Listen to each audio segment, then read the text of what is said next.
Welcome to Geek Banter, Episode 4. My name is Davey. My name is Marc Selby. 2016 has been a pretty hard year. Between losing icons like Bowie, Prince, Alan Rickman, Ali, and, finally, Drumpf getting elected, we could definitely use some escapism in 2017. So this episode, we're going to talk about the movies and games being released next year that we're excited for. After that, we introduce 2 new segments. Not one, but 2. First, we have 5th Edition Oddities, where Marc talks about how you can cheese dick the rules in D&D's newest edition. Then, we bring you Indy Love, in which we talk about an indie book, movie, game, whatever the hell we feel like this week. If you dig the show, subscribe on YouTube and VidMe, and keep up with what's geek this week. We're on Facebook and Tumblr at Geek Banter, that's at Geek Banter, and on Twitter, and that's at geek_banter. Yeah. Social media plugs. Alright, so, there's actually a lot of great stuff in 2017 that's coming out here. Yeah. As far as movies and games and shite. Not a lot of books I know of that are coming up, but true. Let's just jump right in here, I guess.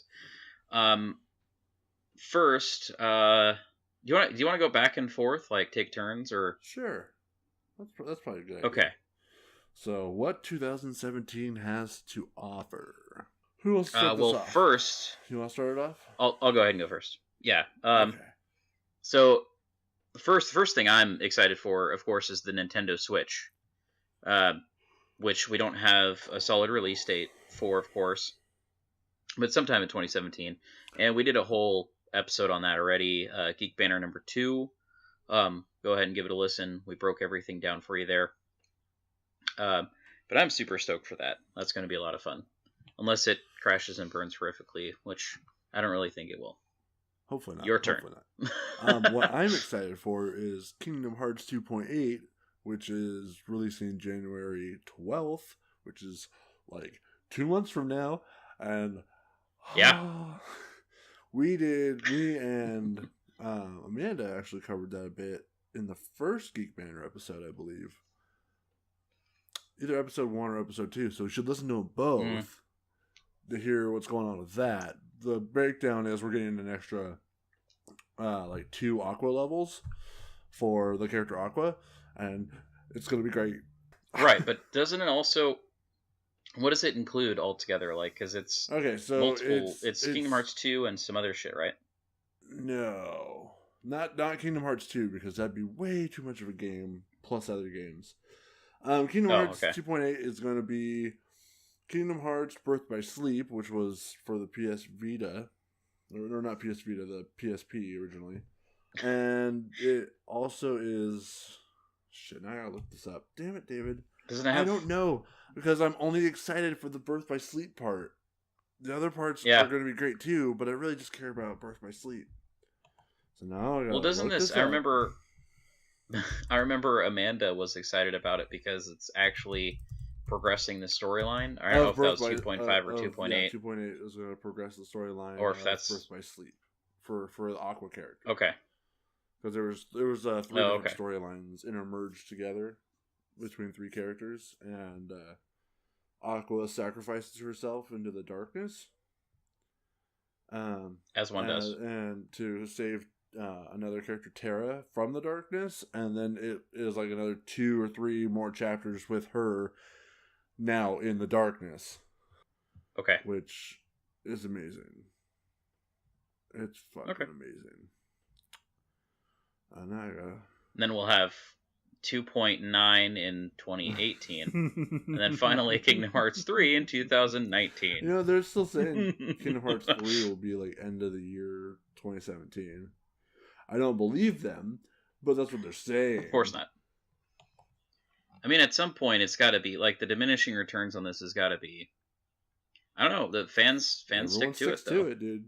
Because they're like, do I really give a shit because it's not the next one? And then they replay it, and there's like, yeah, the graphics were beautiful. I love it. So it's going to be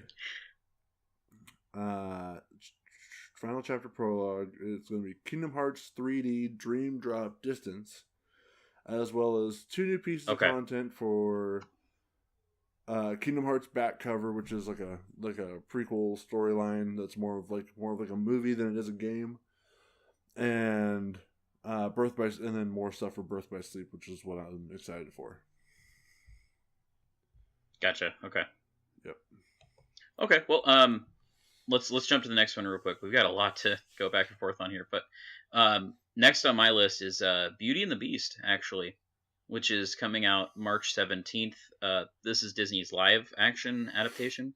The full trailer just got dropped, I think, just a couple days ago, and it looks amazing. The everything is gorgeous. The Beast looks great. His design for him is awesome. I did Gaston. I should probably watch. But let's see if he shatters metal. Yeah, metal mugs and fire. Yeah, you should. Yeah, and breaks leather belts with his biceps and shit. Well, it's probably not going to be a musical, so. No, I think it is. They show. Really? Oh my god. Yeah, I've seen set photos of them filming the Gaston's big. No one fights like Gaston. No one talks like Gaston. All that shit. So. It looks like it's definitely going to be a musical. But yeah, that looks fantastic. That's March 17th. So yeah, moving on to you. I'm excited for the next God of War, which is supposed to be out next year. That's like they don't have an official release date, but they're saying like summer of 2017, and it looks really good and funny and fun. Like you're playing like I need to watch the trailer again. Like son or daughter of Kratos and. Well, I mean, you're playing as Kratos, but he has his son with him, and you as you go along, switch between them. Yeah, I'm sure, but as you go along, he grows, and you actually get to develop your son in different ways and stuff like that. And this one's going to be dealing with the Norse pantheon, which is really exciting for me because I'm really into that stuff. Awesome. Oh yeah, this is God of War 4, right? Technically, yeah. I believe so. No, they're just calling it God of War. Oh. They are? They're just calling it God of War, yeah. Fucking video game titles. Anyway. I guess we'll bounce over to me. I have another movie here. Lots of movies on my end. But Valerian and the City of 1,000 Planets. Have you looked into this one? A little bit. I watched the trailer for it, and I was like, that looks pretty cool. It looks like the 2 main characters are already pretty like badass. Like they look like already fleshed out, rounded characters. Yeah. So I'm interested to see what it really is about. Because that trailer doesn't really give me much to go on for like a plot. No, and well, here's the plot, and this is just a really brief timeline or description here. Time-traveling agent Valerian is sent to investigate a galactic empire along with his partner Laureline. And I don't know, that sounds awesome. But it does sound pretty awesome. It's just I don't know. I need to see a little more before I get super excited about it. But from what I saw, I'm like, that looks like it'll be a very visually pleasing movie. Yes, and it's actually directed by the same guy who directed The Fifth Element. Oh, that's right. I saw that too, and that made me like it more. Yeah, and he's been wanting to do this, I guess, for a long ass time, like 2 decades or something. Just waiting on the technology to get to a place where he could do it justice. Because this is based on a comic book, long running comic book in France. Oh, okay.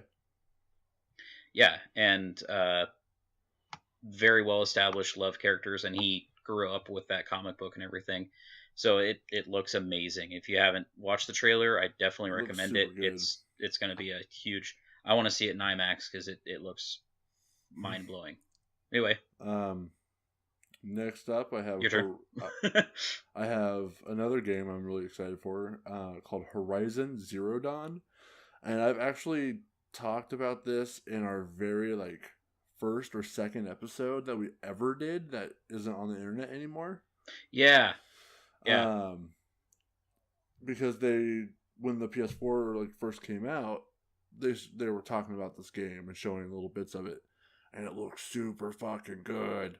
And it's just been pushed back and pushed back and pushed back. Well, they have. It's basically I don't have the release date on hand. Because I'm pretty sure it's still like to be announced. But they said that it's definitely going to be 2017 that comes out. They have more gameplay footage for it. It's been at E3 for the past 2 years. It was in 2015 for sure, and then this year they showed more of it and gave more details about it. It looks super freaking good though, really detailed. It's just for those who don't know about it, it's basically you're a woman who's a part of basically humanity's been put. We're all like little tribes now. We're not this big civilization, and robots kind of took over.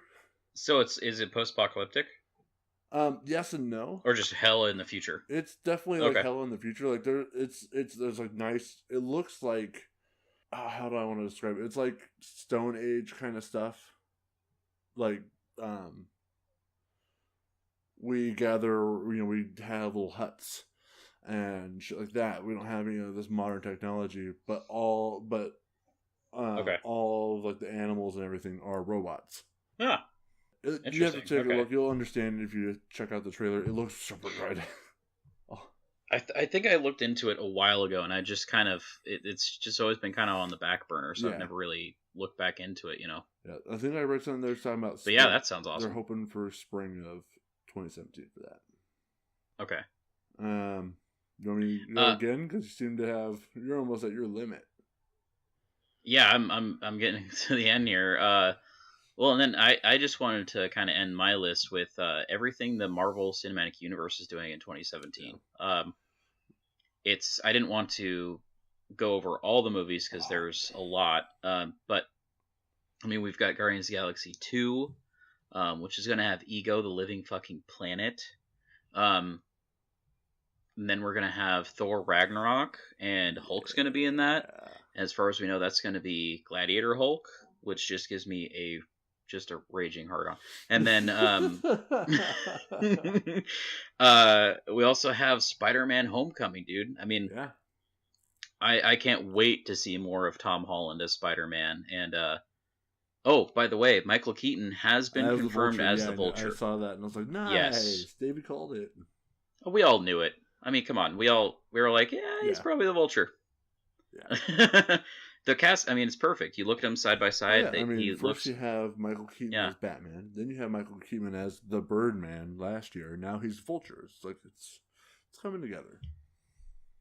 Yeah, lots of bird roll, lots of. He's making full circle. Yeah. But yeah, I mean that's it. I mean it's just everything for this next that's coming out in the rest of Phase 3 of Marvel Cinematic Universe just looks fantastic to me. So I'm super excited for all that. That's the end of my list, so you've got a couple left. One is on the opposite side of that spectrum on the DCU. Wonder Woman looks amazing. Looks so good. Yes. It comes out June 2nd. I'm so excited. I've watched this trailer. I watch this trailer every couple days, and I try and show people this trailer. Yeah, really? Because they have a bunch of stuff like in the background and stuff that I keep grabbing and catching and going, ooh, what's that? Ooh, is that a thing? No, that's not a thing. But what if it was a thing? I know they don't, but I mean, I don't know. I'm really excited for Wonder Woman. It's like the first thing DC has done in a while that I'm really stoked for. Oh yeah. Well, have they really said who the villain is going to be in this? Or is that kind of up in the air? That's still kind of up in the air. But I'm assuming it's going to be Ares. Yeah. It's kind of the go-to, unless you want to go with the fucking... Well, there's a lot of war going on. It's very war-heavy. That's true, yeah. So I'm assuming Ares has something to do with it. Yeah, and it's, the war to end all wars, and he would be excited for that. I'm still skeptical, though, because, every DC movie so far, I get really hyped with the trailer. I mean, Suicide Squad was pretty good, but I felt like it could have been a lot better, in my opinion. But, I don't know, maybe Wonder Woman is going to prove us wrong. Yeah, maybe. The last I know you don't like really enjoyed was Superman. Yeah, Man of Steel. That one was pretty good. Like it wasn't Yeah, bad. but it has a lot of really Well, big problems for me. yeah. We'll discuss that another time. But yeah, exactly. That's I could go on for that. Anyway. The other one I'm really excited for is Kong Skull Island. That's, oh yeah. What, March 10th? Yeah. That looks really good too. Retelling Kong. It's the same people, same organization that's in Godzilla, of the latest Godzilla. John Goodman's in it. Mm-hmm. I'm sold. Yeah. That's pretty much, if you tell me John Goodman's in anything, I'm at least a little bit interested. Did you watch? You've seen the Yes, trailer, right? I think that dropped today or yesterday. Teaser trailer that came out earlier this year, and then I just saw the newest trailer, and that so good. Well, and John C. Reilly apparently is in it. He's the crazy guy with the beard that was just on the island apparently, and that's good because it looks like he's going to be kind of comedic relief. Which is John C. Reilly, yeah. Which is, yeah, exactly. He does that very well. But that looks really good. Tom Hiddleston is also in it. Yeah. Yes, sir. Yes, sir. And I guess that's going to lead up to, I think it's in the same universe as Godzilla. It's the same. So they're going to end up that is going to search for King Kong. That like John Goodman's a part of and whatnot with this trip is the same company that is in Godzilla the whole time. Oh right, yeah. Okay, and I think they're going to lead up to Kong versus Godzilla. Okay, so that isn't confirmed, but everyone's like, yeah, it's going to be Kong versus Godzilla soon. Because how can you not? I mean, come on, I would love that. Fucking go for it, man. Why not? Right. Yeah. Well, I guess that pretty much wraps up our stuff we're looking forward to in 2017. I'm sure we could have found more, but I held back. I purposely didn't put on several things, but but we do need to keep it down keep it slim because we have new segments to get to. Mark, this is your baby, so why don't you go ahead and take it away? Okay, so this will be real quick. I play a lot of D&D. Of course. The new edition, D&D Next, or 5th edition, has nerfed the rules a lot. So it's real. If you're a veteran player, and sometimes you don't have to be a veteran player, as long as you can like read the rules and go through the book and retain a lot of it, you'll be able to just cheese dick the shit out of your character and make your character basically a one-man army, no matter what class you choose. Right, yeah. With that said, they've been releasing books every couple months, new campaign modules, new updated monster manuals, stuff like that. They just released a book called Volo's Guide to Monsters, and it's about an adventurer who has traveled the world, and you get 100 new monsters, with some of those monsters being old monsters that you get more information about, or subclasses of those monsters. Okay. New areas, new land masses that we don't know a whole lot about, and 11 new playable races. Damn, 11? Fuck. Yeah. Like goblins in there, you can play as a goblin, furbolgs, tritons, lizard folk, Azamar, and that's just name a few. The one I'm going to talk about today is the Tabraxi, which come from a little jungle nation that's far, far, far east of like Neverwinter and everything in Faerun. Right. And they are cat people. They are literally cat people, and they tend to... People don't really know too much about them because they tend to stay on their, like, in their nation. They don't tend to journey out. Okay. They have... decided that I saw it. I said, okay, I'm going to make a character using that new race. And I made a very mean little character. Normally when you cheese dick 5th edition, you kind of are usually multi-classing your characters, and it's usually like 5 levels in this, 5 levels in that, and you're already a tank. You're just a bastard beefcake. No one's gonna fuck with you. Okay. With this one, I was able to do it with one class in 4 levels, and made it a little insane. Jesus. So I made a Tabraxi monk, 4th Okay. level. So Tabraxis, this is the crazy part, is their movement. Tabraxi move 30 feet like normal creatures. As a monk, at 2nd level, I believe, he gets 10 feet of movement extra, so that's 40 feet. And then at 4th level, you can choose to increase your ability scores or take a feat. I gave it a feat called Mobility, which allows it another extra 10 feet of movement, 50 feet. And when you make an attack, if you hit or miss, you can then move away from an opponent without taking an opportunity attack. Okay. So all this sounds crazy so far. Tabraxi, so that's actually not too bad. That's not too crazy. Okay. All right. Tabraxi have a racial trait that allows them to move double their normal speed for free. It doesn't take your dash action. It's just free double movement. But you can only use it once. What's that? I was just gonna say, can you move and do another action, or does that take up your? Okay. No. It's just like your normal, because you have your move action, then you have a normal action, and then you have a bonus action. Like you have your move action, and then your normal action to attack or whatever else you're going to disengage, help, whatever, and then a bonus action if applicable. Anyway. Okay. They can double their movement for free as long as only once, unless they take a turn where they make no movement. So as long as you're stopping once every other turn and not moving, you have double speed every other turn. Okay, all right, I follow. Monks have key points. Yeah. You can spend 1 key point to take the dash option, which doubles your speed, doubles your initial speed, for 1 key point. So it's as a bonus action. So I can say we start a battle and an enemy is 70 feet away from me at the start of the battle.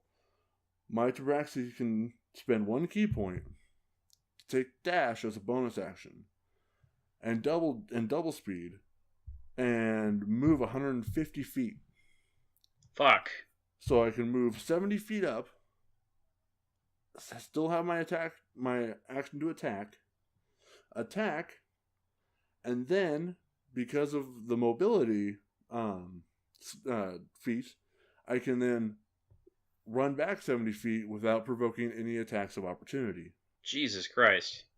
Mm-hmm. So you basically can move across the entire board the entire time. You're just running circles around people. And I mean, hell, if you get the drop on somebody, you know, you could run up, get a surprise attack, which I don't know 5th edition rules very well at all, but I mean, do you still get, even if you're not like a rogue, can you still go up and like backstab them for extra damage and then just run the fuck away? Yeah, usually you can, yeah.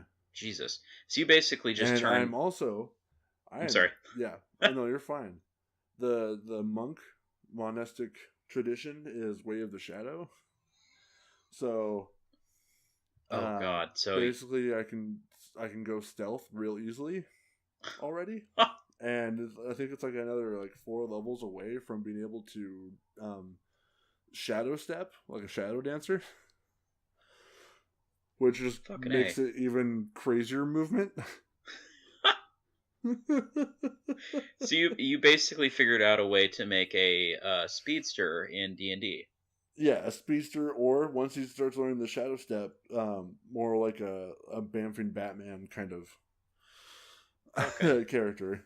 Jesus Christ! As someone who plays primarily dwarf characters, that just I can't imagine that kind of movement. I mean, I even have my character. Well, he doesn't have it right now, but had an amulet of cheetah speed, which buffs up movement, and then I can activate it to move like 45, feet in one movement or something. But like, I even need that to be able to kind of keep up with the rest of the party. Thankfully, we got a halfling now, so I'm not the only, guy in the background like, wait for me, guys. But Jesus, man. Yep. By the way, The Braxi are fucking awesome. by the way, The Braxi are fucking awesome. do they have wares? If you have the coin, like the Khajiit. But all right. That's basically the character I wanted to talk about. Was my little Tabraxi monk I just made on a whim. And it was like, Jesus Christ, it's ridiculous. Oh man. All right, so let's move on to our other new segment that we have here. We're calling this segment Indy Love. Like I said in the intro, we basically just talk about something indie. Films, games, comics. Yeah, because it's tough out there for independent creators. I mean, we're indie and it's hard, so we need to stick together. Sorry. All right, yeah, Indy Love. So this is another. It looks like I didn't really look much into this game, but this game you've been kind of following. Yes. Indivisible is the name of the game. Indivisible came out. I found it on the PlayStation Network when I picked up a PlayStation for Christmas last year. The demo is already out. It's still out on PlayStation Network.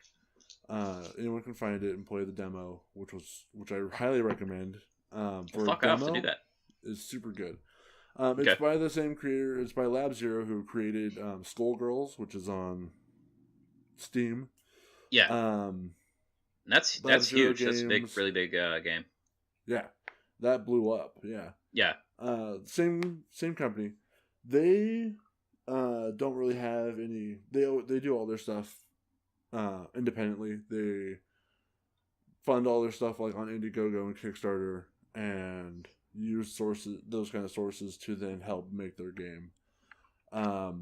This one, while they still independently made the game, once it's completely ready, it's going to be published by got picked up, and it will be published by 505 Games, who are known for Watch Dogs and Watch Dogs 2, which are bigger games that came out this past year or two.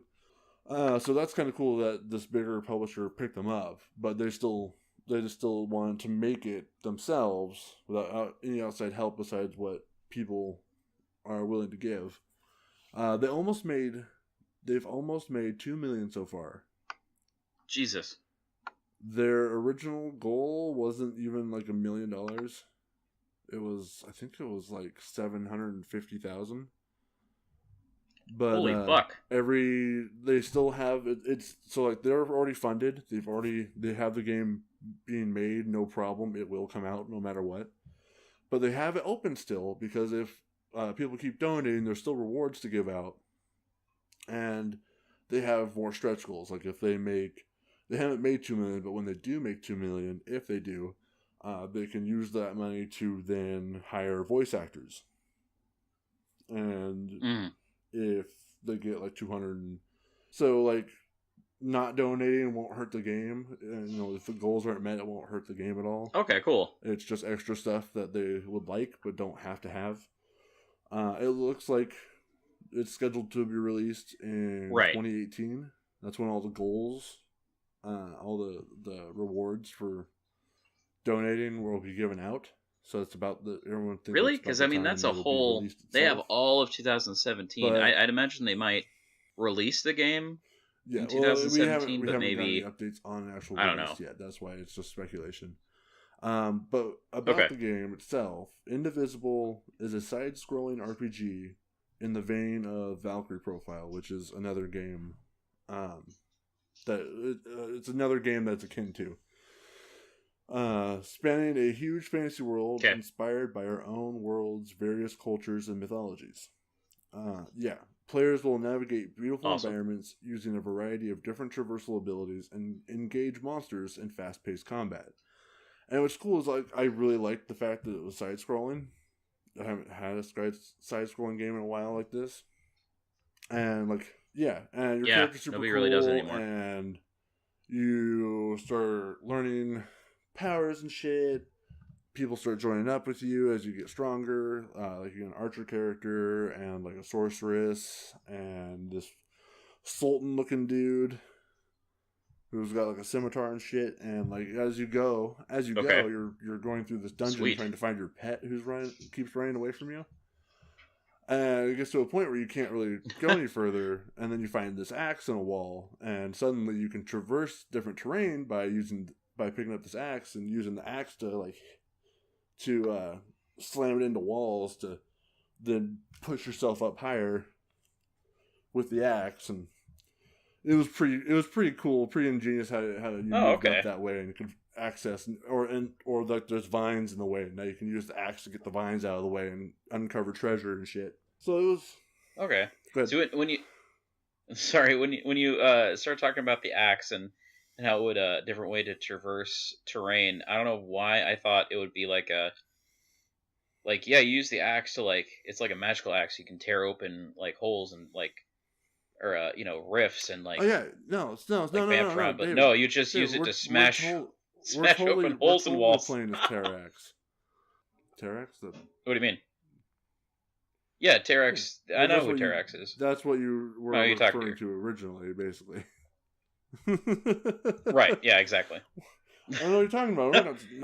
We're playing Terrax. You're Terrax, yeah. So, for people who want to maybe fund this is on Indiegogo, right? Yeah, and I have a link for it. And that will be in the description. Yes, but if you're going to be listening to this on VidMe, there's not really... Are there descriptions for videos on VidMe yet? Yeah, there are. Okay, never mind. We're good. You just gotta click on the actual title of it. So on VidMe, when you click the picture, it just will play play that video.